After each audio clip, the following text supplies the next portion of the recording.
noite, Natal, boa noite, Rio Grande do Norte. Está no ar o programa Conexão Enem, a sua revista digital que te deixa sintonizado com o maior exame de avaliação do Brasil, que é o Enem, a prova que você vai fazer dia 3 e 10, dias 3 e 10 de novembro.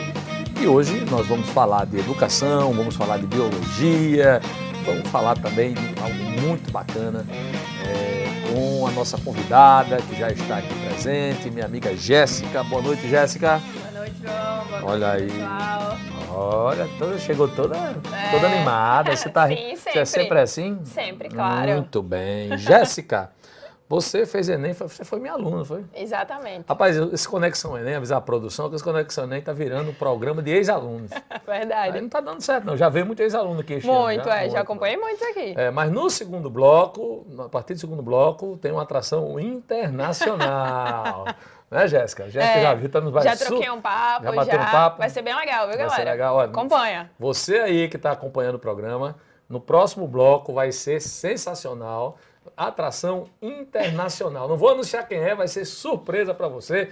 Marcou a infância de mas de muita gente. Tá bom? Eu falo já, vamos falar a partir do segundo e terceiro bloco. E ele que é professor zaço, mas vai sucesso também na televisão, ele é sucesso no carnaval, as pessoas se fantasiam dele, ele é o cara. Daqui a pouco, a partir do segundo bloco. Jéssica, o que é que você, menina Peralta, está inventando? O que é que tem a ver? O que é que você está fazendo aqui no Conexão Enem? Por que eu lhe chamei aqui para o Conexão Enem? Lembrando que o Conexão Enem é um programa de educação. Exato. Trata de Enem, mas que trabalha com professores. Aqui nós temos diversos professores que aqui vêm, que assistem ao nosso programa. E temos também muitos alunos, que é o público-alvo do programa, né? Mas o que é que você faz, que você está aqui, por quê que você anda aprontando? Pois é.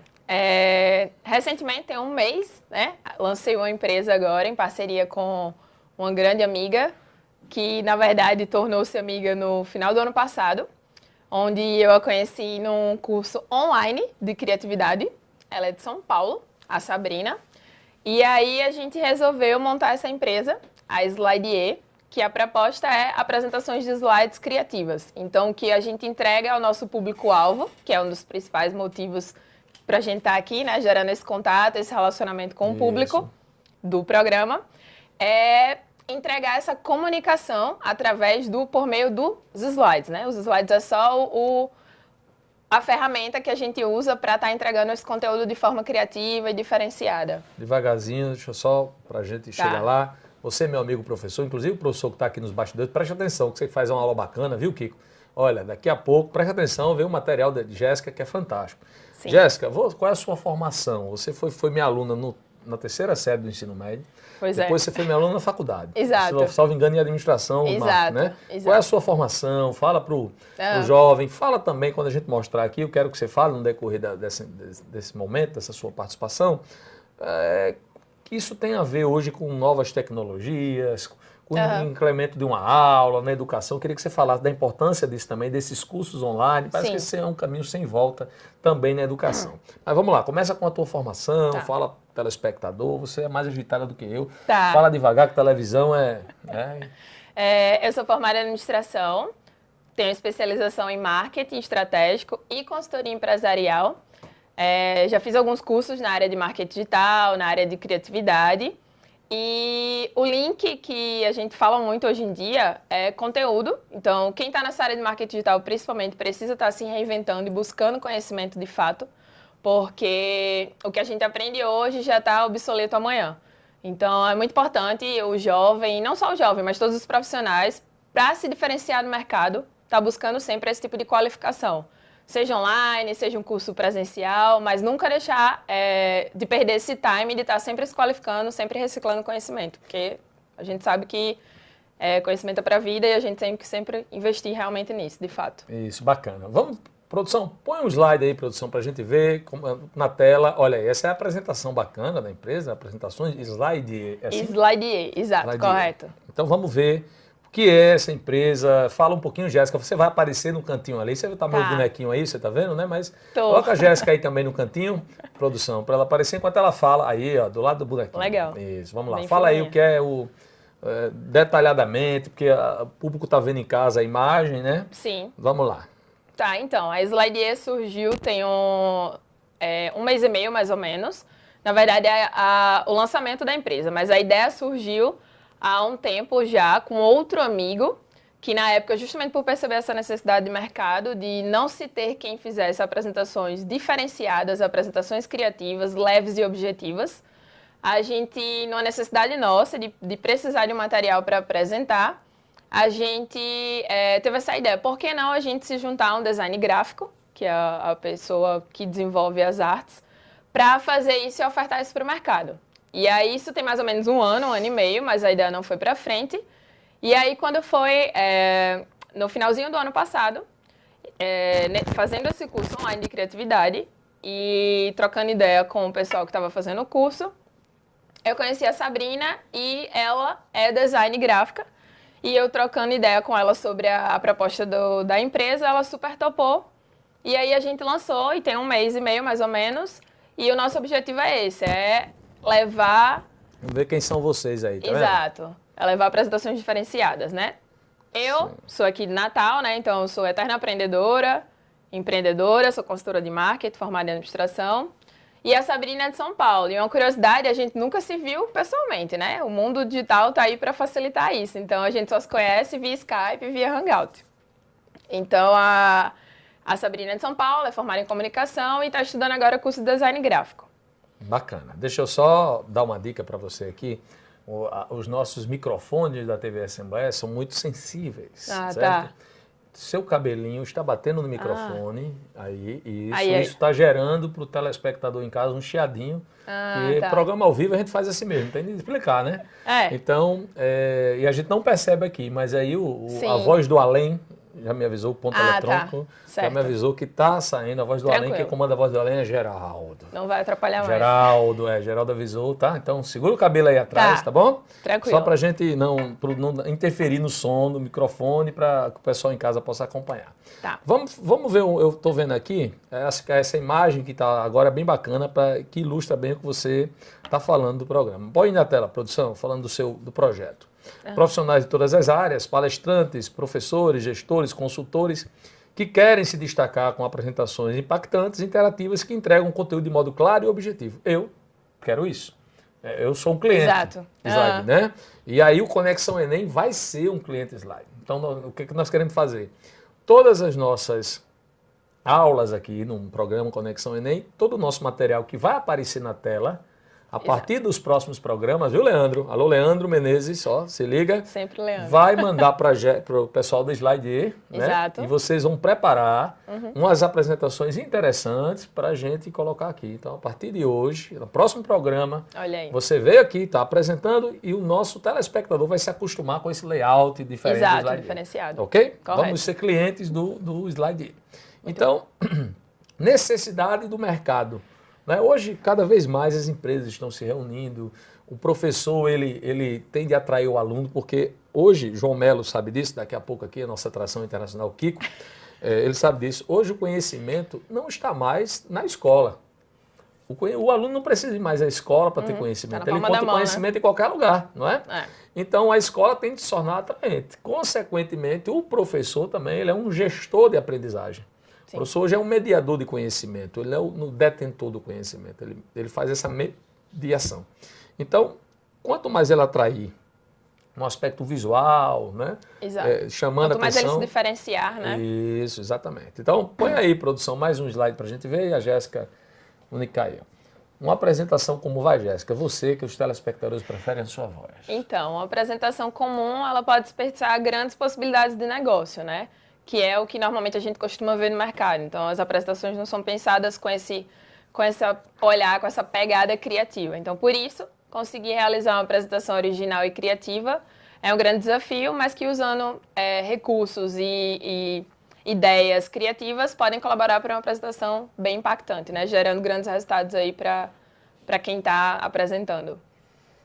Isso, muito bacana. E que história é essa do Você Sabia? Essa que é a informação que o João Melo não tem e é importante que você diga. Pois é, então, a gente fez uma pesquisa, né, no nosso querido Google, e aí lá tem algumas referências que trouxeram para a gente evidenciar um pouquinho da importância, de fato, dessa criação.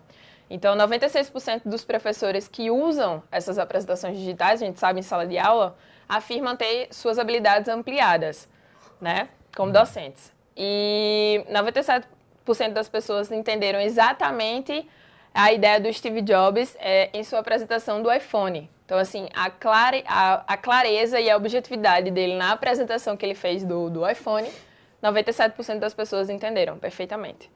E aí, o cérebro, quando em contato com algo novo, um conhecimento, uma informação que ainda não domina, processa o elemento que chega como novidade. Exato, de imediato. E encaminha aí para a área de armazenamento, gerando assim uma conexão com esse novo conteúdo, né? Aí o professor pega um PowerPoint normal ou manda em Word, manda um material para vocês e vocês transformam isso em atraente, né? Exato. Que é o que está na tela aí vocês falando. Quer ver? Ó?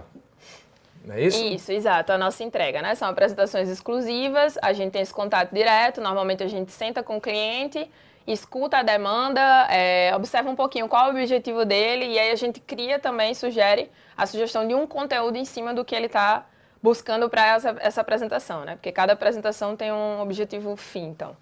Isso. E aí são apresentações pensadas fora da caixa, né? Isso, o que eu acho bacana é que vocês dizem algo fundamental.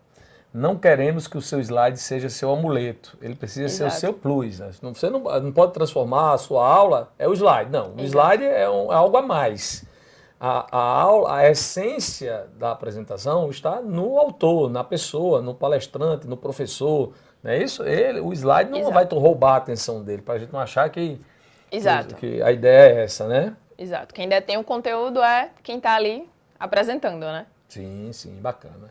Então, como é que se dá esse processo? Vamos ver aí.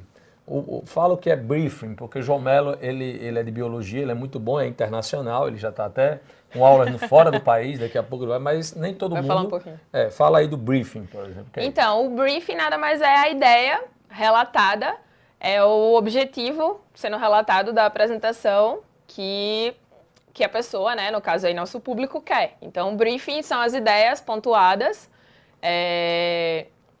enfim, norteadas para a gente poder entrar no processo criativo de fato. Ok, Leandro está acompanhando porque ele vai organizar aí com você. E o que é bacana é que vocês são rápidas demais, né, no orçamento, né? Sim, exato. No máximo aí, na hora do dinheiro é ligeirinho, né? Com certeza, ok. E o terceiro momento é a produção. A produção de fato, exato. E aí a gente produz esse material, envia para o cliente e aí ele tem um time de dar retorno para a gente poder ver se está aprovado ou não, claro, e aí a gente aceita, que é o momento do feedback, né? Isso. E agora vamos ver na rede social como seria... Põe aí, produção, tem põe aí o slide, porque tem a rede social do slide. Sim, claro. Vamos Facebook lá, o Instagram é o mesmo, né? É o slide mesmo. Digital. Exato. O WhatsApp entra em contato por esse número com você, né? Que é aqui na Exato, não é isso? Exato. E a sua sócia está lá em São Paulo, né? Assim? Correto. A vida está cheia de desafios que, se aproveitados de forma criativa, transformam-se em oportunidades. Olha aí, Maxwell Maltz. Exato. Beleza, bacana. Jéssica, queria agradecer demais a sua participação aqui, dizer que a partir de agora o Conexão Enem vai ser cliente do Slide E, então capriche nas apresentações, Pode deixar. porque o público vai ser, né, aqui sempre a gente tem uma imagem, tem um slide na tela e vai ser fundamental que se torne cada vez mais atraente para o nosso público. Tá bom? Perfeito. Queria lhe agradecer. Você já tem um telefone aí. Exato. A rede social, repete aí para mim o Instagram. Slide E Digital. Slide E Digital. Esse que tá o slogan que tá, esse nome que está aqui na sua blusa, não é isso? Exato. Correto. Ok. Então, Conexão Enem vai para o primeiro intervalo e volta já daqui a pouco com atração internacional. Não sai daí.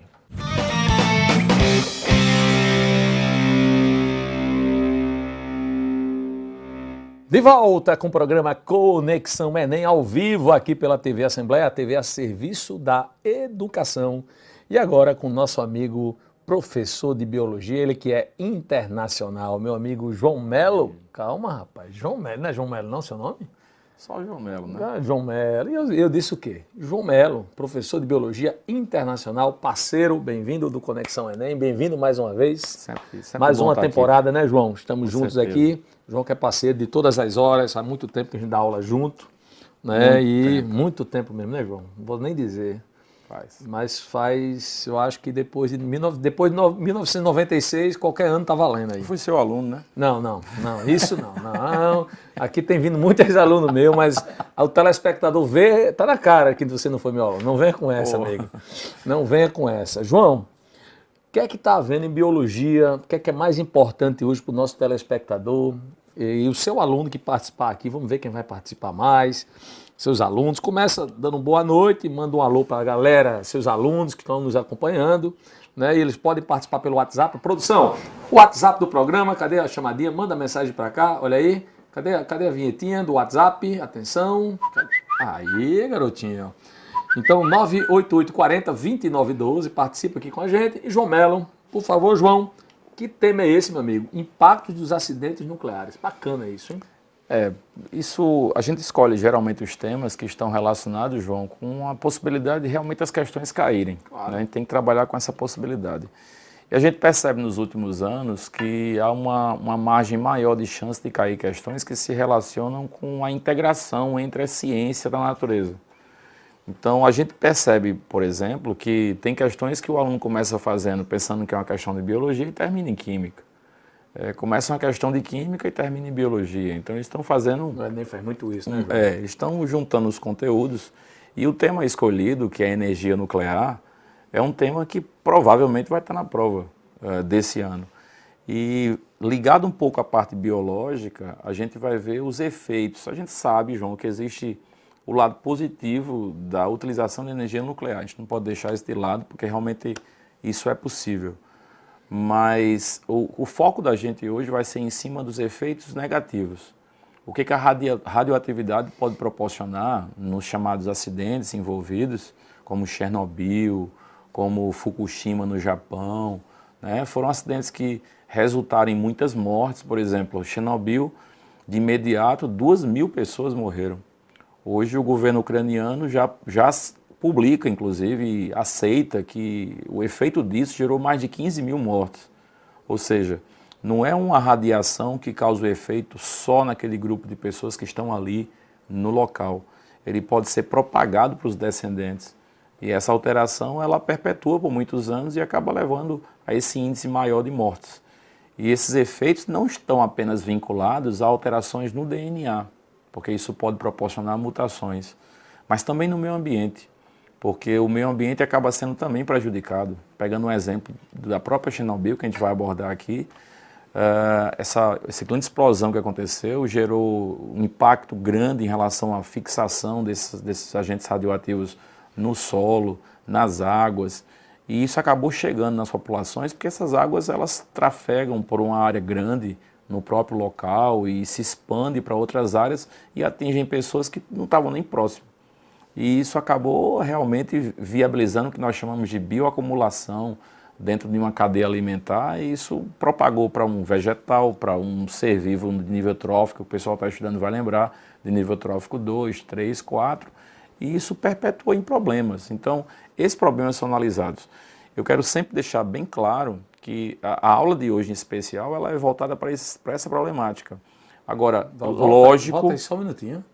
Eu sabia que você ia falar problema. Quando eu falasse problemática, você ia ficar Eu gostei da problemática. Rapaz, eu sou cearense. Conheci João Melo aqui, rapaz, no interior do Rio. Quem era João Melo? Depois está gravando essas aulas aí na internet. Aí tá problemática. Repita. Problemática. Eita. Problemática. Estava dizendo, João, por exemplo, os diagnósticos. Nós temos hoje diagnósticos médicos que são feitos com radiação. Sim. Nós temos tratamentos de cânceres que podem ser feitos com radiação. Então, a gente não pode deixar de levar em consideração isso. E quando eu falei aqui em mutação, às vezes em sala de aula, o aluno pensa que mutação só é coisa negativa. Existe a mutação positiva, porque os processos evolutivos, dentre nossos estudos de evolução, as comprovações das variações nos genes está vinculada à mutação. Quem estudou neodarwinismo vai lembrar disso, que a mutação é um fator que viabiliza a evolução. Então, a gente tem que saber organizar bem isso para poder ele conseguir entender que existe uma análise mais profunda e que isso requer realmente estudo, que é o que a gente mais quer e está difícil, João, porque a gente sabe que nosso aluno hoje está muito disperso. Demais. A possibilidade de o cara estar prestando atenção na aula e dar importância está mudando, então a gente tem que, como a sua amiga falou aqui, Jéssica falou, a gente tem que estar muito envolvido com as novas tecnologias, porque a pior coisa que está acontecendo que eu vejo, João, é a gente querer excluir isso aqui do nosso aluno. Isso aqui já está integrado na vida dele. Não tem como. Está integrado. Não tem como travar uma batalha contra os smartphones. Não tem como. Então, se a gente puder aliar... Tem de entrar. A gente tem que aliar. A gente tem que aliar, indicar. Nós somos mediadores. Aquela história do professor ser o professor bancário, só mandando informação e o cara assimilando, isso não existe mais. Já passou há muito tempo. A gente aprende todo dia, a gente tem que fazer ele estar aqui dentro.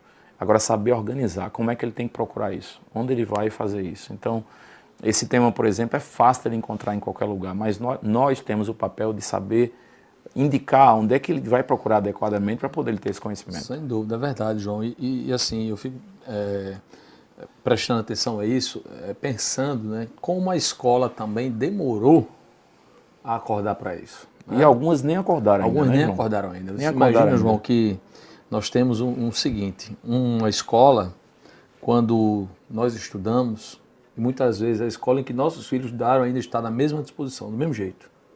Se você olhar, a escola não se preparou não só na parte pedagógica, mas também na parte estrutural, a parte da estrutura física da escola.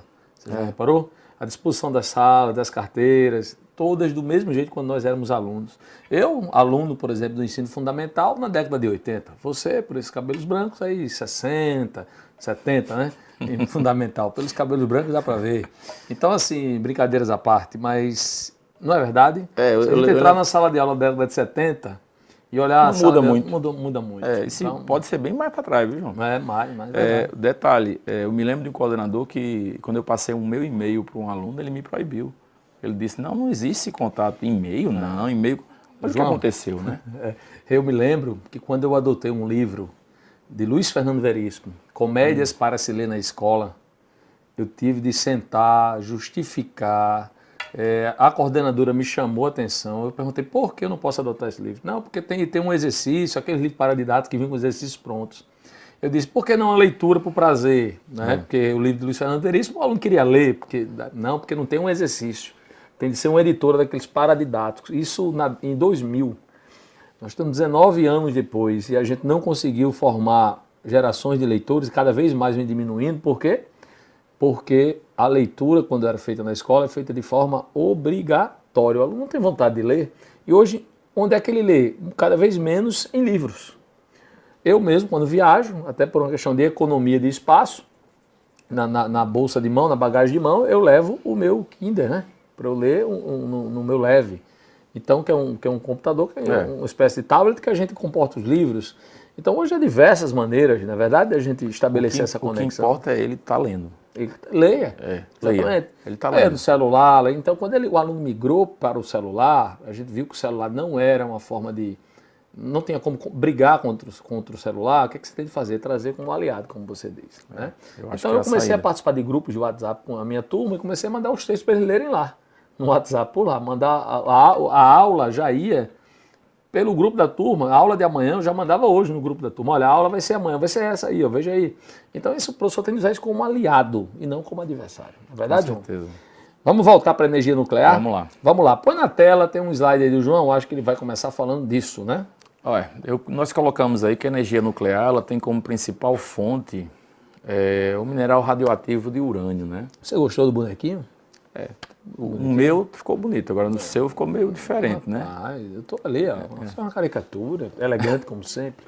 Vamos dar uma passada aí. Mais um, vamos lá. João, nós colocamos aí também que o principal objetivo realmente desse processo da própria utilização dessa forma de energia é, por exemplo, a distribuição de fontes elétricas. Então, por exemplo, nós temos mais de 230 usinas nucleares no mundo espalhadas e ela fornece a maior parte da energia elétrica mundial. Então é uma coisa que realmente veio para ficar. A utilização dessa forma de energia é uma forma muito melhor, por exemplo, do que a utilização do carvão. Se vocês olhar aí, o pessoal der uma olhadinha, nós colocamos que apesar de gerar uma grande quantidade de energia, se você fizer uma comparação com o carvão, a diferença é absurda. Então é um caminho inevitável. É um caminho que foi feito para poder justamente fazer uma utilização mais adequada do processo, né? Bacana, vamos lá. Se você der uma olhadinha aqui, por exemplo, nós colocamos que o uso da energia nuclear requer uma série de cuidados. Por que os cuidados especiais? Porque qualquer tipo de acidente que esteja vinculado a essa utilização, ela pode gerar realmente uma problemática muito grande. E eu sei que existem situações que estão envolvendo, por exemplo, acidentes por falta de um cuidado adequado em alguns países. Agora, tem alguns que aconteceram porque eram situações ambientais naturais. Por exemplo, Fukushima, no Japão, o acidente aconteceu por um terremoto, que é um fenômeno natural, certo? Sim. E também acompanhado no tsunami.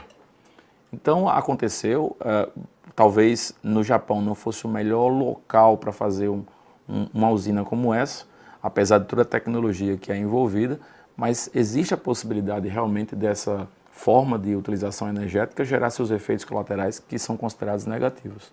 Então, por isso que nós colocamos aí, se o aluno estiver observando, o que nós estamos citando? O uso da energia nuclear requer uma série de cuidados, pois pode custar sérios problemas ambientais. Há riscos de acidentes nucleares, no caso dos resíduos nucleares, de contaminarem o meio ambiente. Isso poderá levar a acontecer, inclusive, geração de doenças associadas. Então, quando nós colocamos, por exemplo, que esses resultados de efeitos radioativos podem gerar doenças, são várias, João, várias, inclusive vinculadas à malformação fetal, vinculada à formação de cânceres, porque o aluno que estudou direitinho, ele vai lembrar que o câncer ele não é originado só por um fator hereditário. A mutação hereditária pode gerar realmente o tráfico dessa informação para os descendentes. Então, nós temos os cânceres hereditários, mas nós também temos os cânceres que são considerados o quê? Adquiridos. O que é um câncer adquirido? É aquele que não tem uma fonte genética, no sentido hereditário, ele não recebeu dos seus passados, pais, avós, e aí vai. Sim. Mas sim daquele momento em que ele teve contato. Eu sei que existem outras formas, que fique bem claro. Eu não estou dizendo para vocês, quem está estudando isso aí ou não estudou ainda, é bom que vocês fiquem sabendo que existem várias fontes de agentes mutagênicos.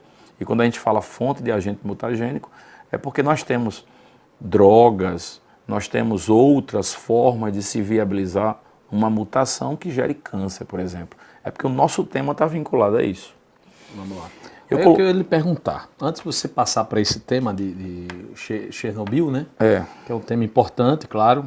Volta para aqui, produção. João, eu ia te perguntar, há uma incidência aqui no Rio Grande do Norte, né? Sei que não vai cair, não é nem localizado, mas há uma incidência aqui no Rio Grande do Norte, na região de Santana do Matos, né? Lá houve um acidente lá, algo parecido?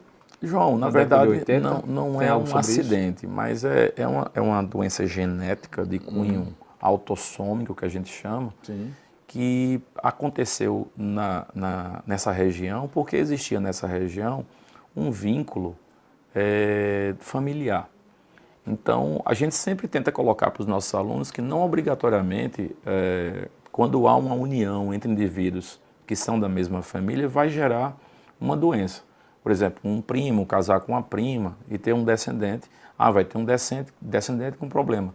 Só vai existir essa possibilidade se a doença já existir na família, compreendeu? Uhum. Se essa doença não existe na família, a probabilidade de acontecer um problema, ela não vai acontecer.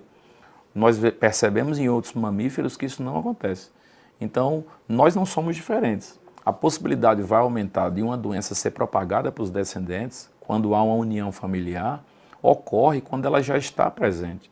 Então, se existe na sua árvore genealógica uma doença e você casa com um primo, a probabilidade de você evidenciar essa doença é muito maior. Foi o que aconteceu nessa região. Já existia uma doença e essa doença genética acabou sendo um pouco mais propagada nessa região. Por qual motivo? Porque existia laços entre familiares do ponto de vista reprodutivo e isso aconteceu de disseminar naquela região. João, antes de dizer para o nosso telespectador que ele pode seguir o Instagram do Conexão Enem, que é Conexão Enem Natal, tá? Se liga aí, @Conexão Enem Natal. João, vamos falar agora de Chernobyl. A gente pode fazer, produção, faz um intervalo agora, né, Geraldo? Vamos fazer um intervalo agora e na volta João Melo vai falar do Chernobyl, vai relacionar com o Enem e etc. Tudo bem. Ok? Vamos para o próximo intervalo, daqui a pouco a gente volta.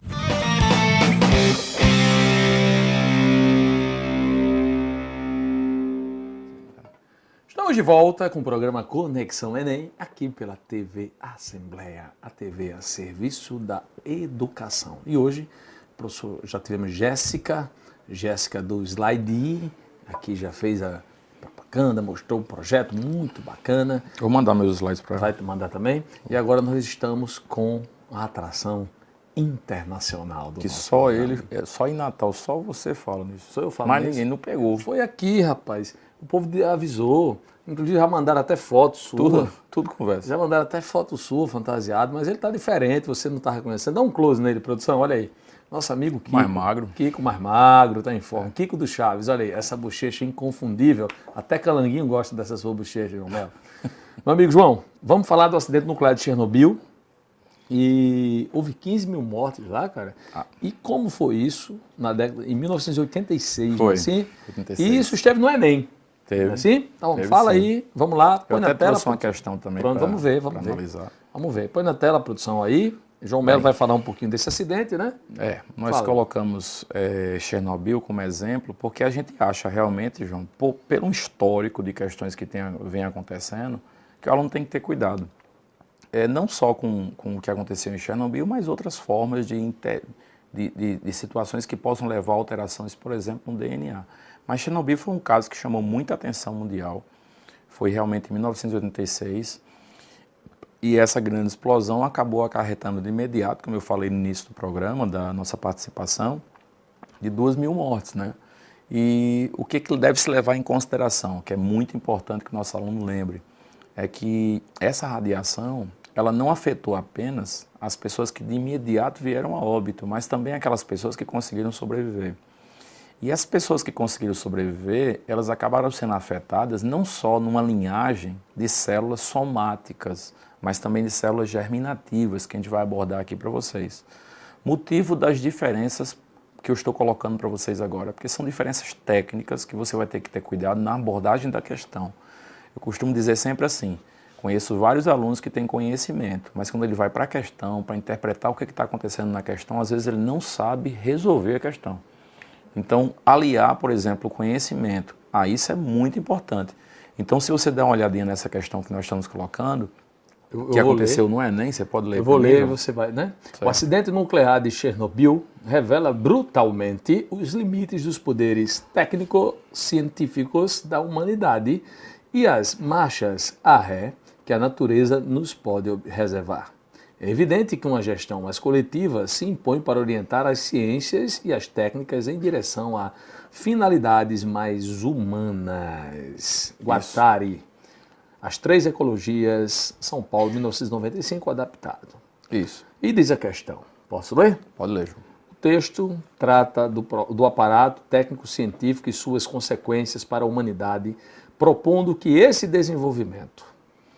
Bem, lembra-se que está colocando uma proposta. Então, repetindo, João, é muito bom a informação, porque ela diz exatamente assim, ela diz, estou observando aqui também no meu, certo?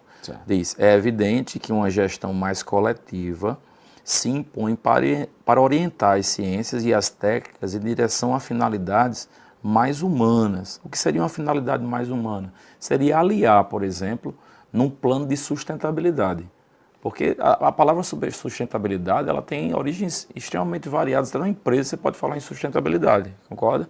E na ecologia, a sustentabilidade, ela não trabalha na exclusão de inovações tecnológicas, de aproveitamento de novas fontes de energia, mas a melhor forma de utilizar. Por exemplo, quando a gente fala em queima de combustíveis fósseis, a gente alia diretamente a intensificação do efeito estufa. Tem que acabar com a queima de combustíveis fósseis. Não, você pode minimizar a utilização de efeitos da utilização de queimas de combustíveis fósseis e aliar, por exemplo, a reflorestamento, a melhor utilização das práticas ambientais. Então você cria um clima sustentável. Então o que diz a questão é isso.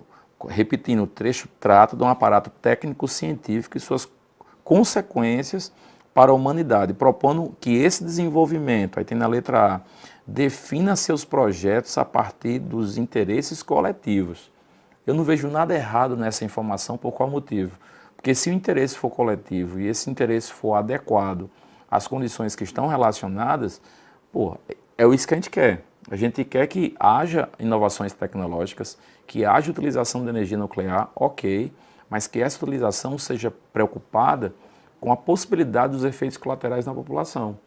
Então, pode-se diminuir? Pode, se deve, apesar do presidente americano não ser muito a favor das questões das modificações ecológicas, a gente tendo uma prática mais adequada, que até foi iniciada com Obama, né? Antes do governo atual, Obama inclinou para as questões ecológicas com uma moderação muito interessante.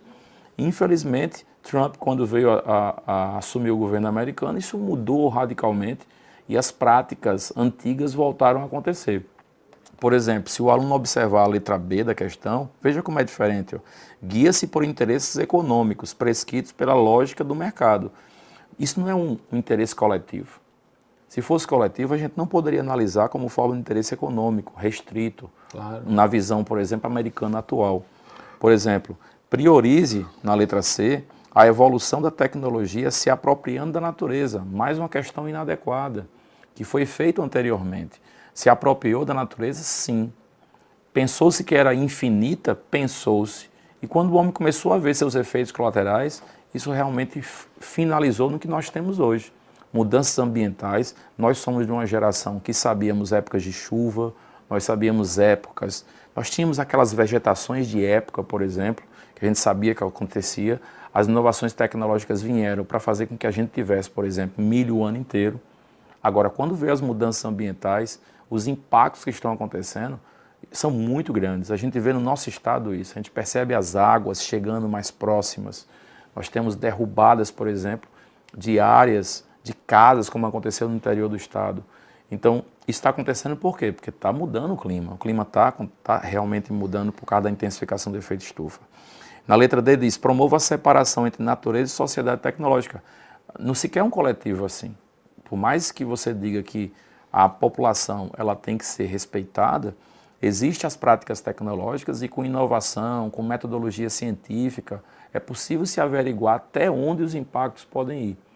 Por exemplo, João, a pavimentação ela é importante? É fundamental. Você quer andar no seu carro no asfalto. Aí alguém, um radical, pode dizer assim, não, tem que tirar o asfalto e voltar a ter barro para poder a água não ficar fixada acima do solo e gerar os alagamentos. Mas com tecnologia você pode muito bem criar uma rede de distribuição dessa água e reaproveitar essa água, limpando inclusive essa água. Aí você diz, mas aqui em Natal não tem isso? Tem. Mas a gente tem que ver que a população também tem a sua parte. O que foi encontrado nos bueiros que fazem a fixação, por exemplo, de água? Toneladas de lixo. Então, se você tem a população não contribuindo com essa inovação, isso não roda. Então, quando fala em coletivo, é todo mundo fazer a sua parte. Tem lá, você vai na Mogover, por exemplo, está lá um sistema que pega essa água e distribui essa água. Aí você diz, mas na Mogover toda a vida inunda. Ah, vai inundar. Ok, mas por que principalmente inunda? Porque tem muito lixo nesses bueiros que o pessoal insiste em fazer. É aquele copinho que você joga fora, é aquela latinha de refrigerante que você joga e acha que tem alguém para recolher. E de repente pode chegar nesses lugares e inviabilizar, por exemplo, essa água seguir o seu percurso que foi organizado dentro do plano de urbanização da nossa cidade.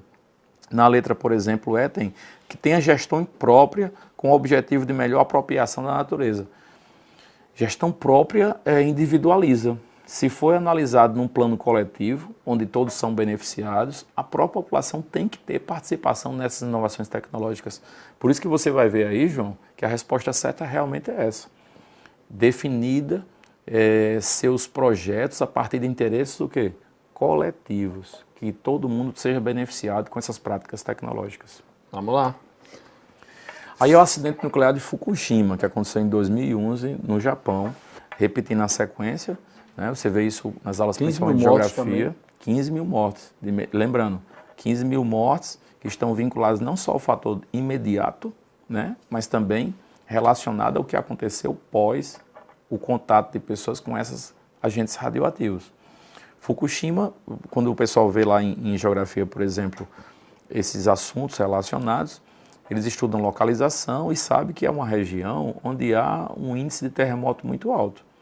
E uma usina nuclear numa região como essa, estaria propícia, João, a acontecer um acidente como esse. Sim. Então, aquilo que nós falamos na questão anterior, ela está vinculada a práticas que se façam em locais que sejam o quê? Adequados e que diminuam a chance de ocorrência de problemas como esse. Então, infelizmente, lá aconteceu e foi bem problemático. Nós temos um exemplo de questão que está relacionada com isso. Veja aí, João. Eu vou ler. A Alemanha anuncia fechamento de todas as usinas nucleares até 2022. Ok. A coalizão do governo alemão anunciou nesta segunda-feira um acordo para o fechamento de todas as usinas nucleares do país até 2022. A chanceler premier Angela Merkel havia estabelecido uma comissão de ética para analisar a energia nuclear após o desastre ocorrido na usina japonesa de Fukushima. Essa informação é da BBC Brasil, de 30 de maio de 2011. A questão diz: o motivo que levou a Alemanha, segundo a notícia acima, a acabar com a utilização da matriz nuclear de energia está em algumas de suas desvantagens, entre as quais podemos citar. Na letra A diz aí, a emissão em massa de poluentes radioativos na atmosfera. Bem, isso pode estar vinculado. Você poderia viabilizar realmente essa possibilidade de emissão em massa de poluentes radioativos. Na letra B diz o resfriamento excessivo da água do mar utilizada para a manutenção das turbinas. Letra C diz o risco de acidentes e da contaminação radioativa. Bem, a emissão em massa de poluentes radioativos na atmosfera pode ser um meio, pode ser um vínculo para a problemática ser realmente um grande fator para ela parar. Mas quando você coloca na letra C o risco de acidentes, que nós comentamos anteriormente, e a contaminação radioativa, você está deixando de lado o aspecto somente ambiental, que é da liberação de substâncias tóxicas, mas aliando a interferência desses poluentes, desses agentes radioativos na população. Então isso se torna mais abrangente, por isso nessa questão você vai colocar aí, João, passa aí, ó. Eu acho que vai ser letra C, viu? Exatamente, eu estou em qual? Não, é porque eu passei um pouquinho na frente, já passei para a letra C. Eu estou dizendo que na letra C ela está mais abrangente do que, por exemplo, a letra A. De acordo com os conhecimentos adquiridos ao longo de sua explanação, glorioso professor, eu acho que a resposta é a letra C. Com certeza, porque você já viu aqui no meu, né? Não, eu vi não, eu sou um aluno atento, olha aí. Aí, por exemplo, na letra D, por que a gente não coloca? A elevar a deposição de lixo em áreas imediatamente próximas. A deposição de lixo não estaria vinculada diretamente à condição relacionada no texto, que envolve, por exemplo, a utilização de práticas de energia nuclear ser utilizada como fonte alternativa de energia. Ok, vamos lá para o próximo. João, a gente colocou aí agora um lado um pouco mais técnico e direcionado, porque a gente está colocando os efeitos radioativos no DNA. E quando a gente fala assim, efeitos radioativos no DNA, é porque esses agentes radioativos, como alguns tipos de isótopos, eles podem interferir realmente no material genético. Então é importante frisar para os nossos alunos que temos, por exemplo, 2 tipos de mutações que podem estar relacionadas com o problema, certo? São as mutações chamadas de gênicas e as mutações cromossômicas. João, é a mesma coisa? Não, não é a mesma coisa, porque existe a possibilidade de você alterar apenas o cromossomo. Nosso aluno tem que lembrar que os nossos genes se encontram no DNA. Você pode, o DNA, quando ele se aglomera, quando ele se junta, ele acaba formando o cromossomo. Aí é uma coisa só? Não é muito bem assim, porque existe a possibilidade das mutações acontecerem cromossomialmente, apenas no cromossomo, e geneticamente. Vamos dar um exemplo. Síndrome de Down. 95% dos casos de síndrome de Down acontecem motivadas, por exemplo, por uma mutação que envolve uma numeração diferente de cromossomos. O sujeito vai acabar apresentando um quadro de trissomia. Ele tem nós temos 46 cromossomos, né, 23 pares. Nós herdamos 23 do nosso pai, herdamos 23 da nossa mãe e temos 46. Uma pessoa com síndrome de Down, ela tem uma trissomia do 21.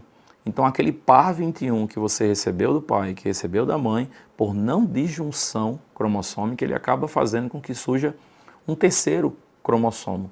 Então, na contagem final, uma pessoa com Down ela vai ter 47 cromossomos, foge do padrão, ela tem um a mais, mas ela continua 2N, é 2N mais 1.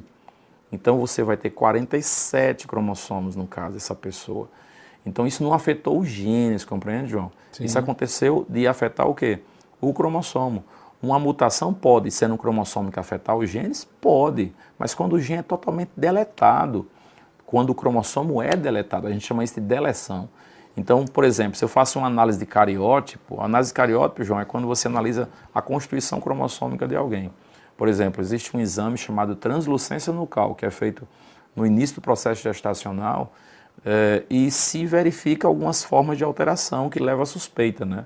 Então o médico solicita um exame chamado amniocentese, que é a retirada do líquido amniótico da mãe, mais precisamente da região onde se encontra a criança, que é o líquido amniótico está lá, nutrindo a criança, fornecendo toda a capacitação para a criança, e lá tem células da criança.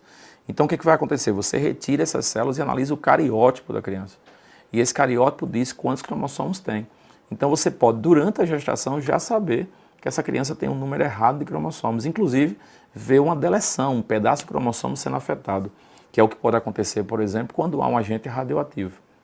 Quando esse agente radioativo, João, afeta os genes, o que pode acontecer se for uma célula germinativa?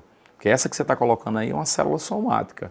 O que é uma célula somática? É aquela que não será trafegada para os descendentes, essa informação. Certo. Exemplo, uma pessoa entra em contato com um agente radioativo X, vamos colocar uma radiação ultravioleta, por exemplo. Sim. Você entra em contato com a radiação ultravioleta, afetou sua pele. E vamos dizer que a pessoa teve um câncer de pele, afetou a célula somática. Essa pessoa não vai passar essa informação para os descendentes. Por que ela não vai passar para os descendentes? Porque não afetou as chamadas células germinativas, Isso, foi só na que envolve a fabricação de gameta. Meu pai teve câncer de pele. Pronto. Né? Agora, João, tem que saber se o seu pai teve câncer de pele motivado por um agente radioativo. Sim, radioativo. Ou se foi de cunho genético. Não, radioativo. Radioativo. Então, se afetou, por exemplo, foi radioativo, muita exposição ao sol, muita exposição ao sol, de um agricultor, então pronto. Isso é radioativo. Isso não, entenda, isso provavelmente foi radioativo e não passou, no caso, a informação para o gameta, porque não atingiu célula germinativa que eu comentei. Atingiu que tipo de célula? Somática. Sim. Isso é muito importante. Agora, existem pessoas que nas células somáticas vão ter câncer de pele, motivada por condição hereditária. Sim. João, mas você não acabou de falar que não existe possibilidade dessa transição, é porque o que acontece? Quando a informação genética ela acontece passada hereditariamente, ela vai passar para todas as células. Então, se eu passei a informação genética via gameta, ela pode atingir todas as células, inclusive a somática. Então, a distinção que tem que ficar clara, que eu acho que é o ponto mais importante da aula de hoje, é que vocês tentem compreender que se a radiação, o agente mutagênico, foi externo e atingiu célula somática apenas, não vai ser passado para os descendentes. Atingiu célula germinativa, poderá ser passado para os descendentes. Agora, se na minha família existe um tipo de câncer, por exemplo, que está vinculado, está sendo passado para os descendentes, o que pode acontecer? Se eu herdar do meu pai essa informação genética para ter um câncer, por exemplo, de pulmão que ele teve, por exemplo, essa informação genética está atingindo as minhas células somáticas, entendeu, João? Sim. Mas por que atingiu as minhas células somáticas? Porque eu já recebi hereditariamente. Não foi um agente mutagênico externo. Por isso que na figurazinha é muito importante as duas células, que vocês saibam distinguir essas classificações. Repetindo, célula somática e célula germinativa. Ok, João? Ok, meu filho. Vamos lá. Tem uma questão aí, não tem? Tem. Então, uma questãozinha. Vamos lá para a questão? Se você der uma olhadinha nessa questão aí, João, o que nós colocamos? Se você puder dar uma lida, com tem certeza. Aí. A respeito das mutações, A respeito das mutações gênicas, foram apresentadas as 5 afirmações seguintes. 1. As mutações podem ocorrer tanto em células somáticas como em células germinativas. Ok, então vamos responder aí. Pode acontecer em célula somática? Pode. Pode acontecer em célula germinativa? Pode. Qual foi a diferença, João? É que se atingir célula somática, a pessoa não quer dizer que vai contrair, não vai passar para o descendente. E se esse agente radioativo atingir célula germinativa, ele poderá passar para o descendente. Então, a 1 está dentro, ok? Ok. 2. Somente as mutações. Agora, uma dúvida que não quer calar. Qual foi o tipo de mutação de calanguinho? Rapaz, eu não sei. Eu acho que ele não é mutação. Não, calanguinho. 2. Somente as mutações ocorridas em células somáticas poderão produzir alterações transmitidas à sua descendência. Então, veja o erro, né? Se é descendência, essa mutação que tem vínculo às condições de radioatividade, né? Sim. Aí você tem, ó, somente as mutações ocorridas em células somáticas poderão produzir... Não, é 3, né, João? Ou é 2? 2. 2. Somente as mutações ocorridas nas células somáticas poderão produzir alterações transmitidas à sua descendência, independente do seu sistema reprodutivo. Errado por qual motivo aí? Porque seria células Germinativas e não o quê? Somáticas. Ó, o João está aprendendo aí. 3. Apenas as mutações que atingem as células germinativas da espécie humana podem ser transmitidas aos descendentes. E aí? Ok. Perfeito. Olha aí, tá vendo? certo? Claro, Vamos lá para aprendi. 4. 4. As mutações não podem ser espontâneas, mas apenas causadas por fatores mutagênicos, tais como agentes químicos e físicos. Bem, as mutações podem ser espontâneas.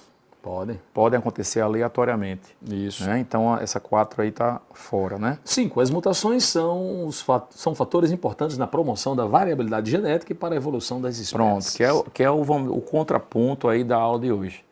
Não pensar na mutação apenas como um fator o quê? Negativo. Isso. Existe a possibilidade da mutação viabilizar alterações que podem ser viáveis para uma espécie. A mutação não gera mudança? Se essa mudança viabiliza a sobrevivência, então foi ótimo para aquela espécie. Então, questões 1, 3 e 5, não é isso? 1, 3 e 5, Mas resposta aí, João. resposta, letra B de bola. B de Exatamente. bochecha. Show de bola. Falou em bochecha, lembrou de Kiko. Lembrou do nosso amigo João Melo. João, Só você. já tocou o sinalzinho. Certo. Né? Eu queria agradecer demais a sua presença hoje aqui, mais uma vez. Eu que agradeço, amigo. Já deixa agendada aí a volta. Ok. Daqui a um mês mais ou menos, para Exato. participar do programa Só com outro tema bacana. Só um toque, João. A gente vai ter, a partir daqui a 2 semanas, a gente vai começar a fazer algumas aulas no YouTube, certo? Meu Instagram vai informar isso. Fala aí, pessoal. qual é o Instagram para quem quiser seguir? João Melo, _45. Poxa, 45 é o ano de nascimento. Não, 45 foi a idade que eu tive. O Instagram envelheceu um pouquinho, né? Ok. Aí Certo, fiquem todo ano é para atentos. você mudar. João Melo 45, muda para João Melo 46, 47. Deixa quieto, fica lá, né? Ok. Mas fiquem atentos ao Instagram, a gente vai estar sempre passando essas informações dessas aulas que vamos fazer. Bacana, João Melo. Vamos seguir João Melo, _45, super dicas de biologia. Professor muito bacana, sucesso no Enem com biologia é com João Melo também. Rimou? E o Valeu. Conexão Enem volta na próxima semana, mais uma vez, ao vivo aqui na TV Assembleia, a TV a serviço da educação.